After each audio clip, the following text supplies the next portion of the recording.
Hello, my name's Clara. You're watching Books and Questions, and I am jumping back into BookTube for today at least to share my favorite books from 2018.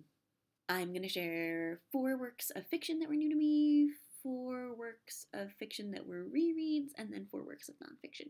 So let's start with the fiction! The first I'll mention is The Golem and the Jinni by Helene Wecker. This book is a urban fantasy, a city drama with not only the stories of the 2 main characters, but of everyone in their social web.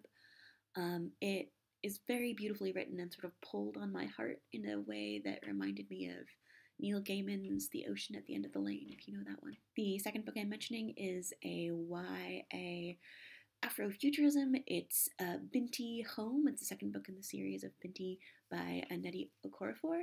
These books are really gorgeous. In the first book, Binti, the main character, goes away to university in another galaxy, and in this one, she's coming back to her native roots and finding herself changed and the people there changed. It's really great. The next is My Brilliant Friend by Elena Ferante.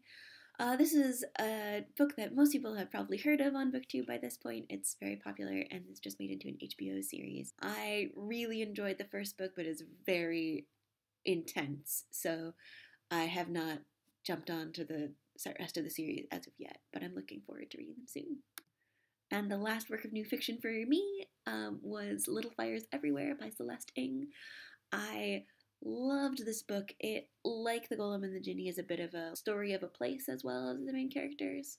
It has some really beautiful ideas about American suburbia, race relations, and motherhood. So I did a lot of sort of comfort reading this year to balance out the intense academic reading I was doing for my preliminary doctoral exams, which happened in the spring. I can tell you more about that if you're interested. So I reread a lot of old favorites. I reread the whole Harry Potter series, and that was wonderful. I was weeping about the Battle of Hogwarts on the train going into DC. Another couple of rereads were books I reread because I was teaching them in my writing class.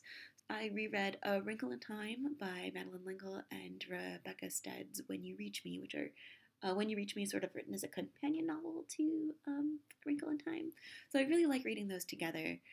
I was teaching them in context of looking at writing as conversation, and I thought that Wrinkle in Time was a nice book to have thinking about writing as conversation, because there's a lot of sort of cultural conversation happening this past year about what does it mean to adapt a book that's beloved and has been around for 50 years, and what does it mean to have When You Reach Me be a book that is like speaking in conversation with a book that was sort of remote from it throughout space and time.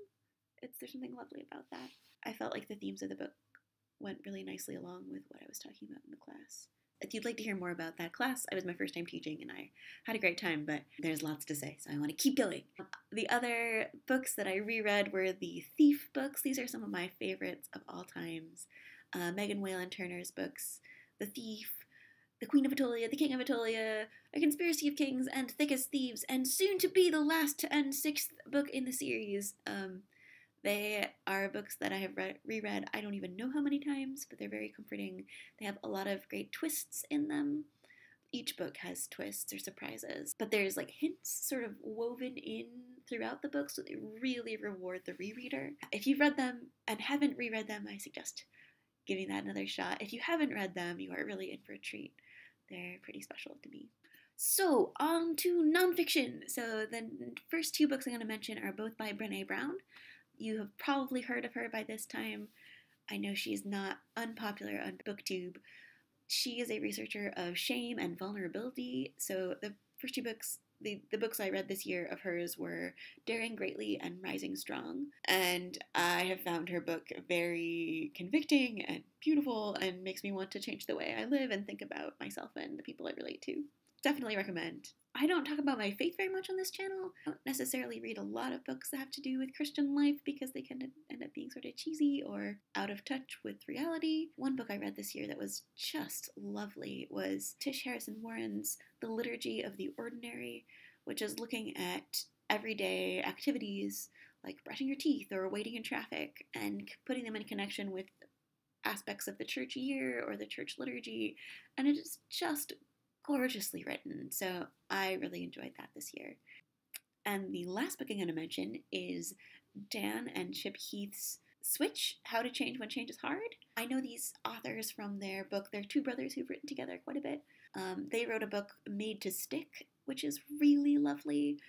It's about why some ideas last and others die, and it's excellent. I also taught pieces of it to my writing students. Switch is about how to make changes both personally or in a family or in an institution, and these stories are pretty astonishing, including like child abusers who are like taught how to like relate to their children in a like healthy and beautiful way. Even things that we think of as being like too much to change, even these things can be changed with the right tools. So I found that really encouraging and exciting, and perhaps a good book for New Year's resolutions people are starting. That is all I have for today. Hope you guys have a wonderful 2019. Bye.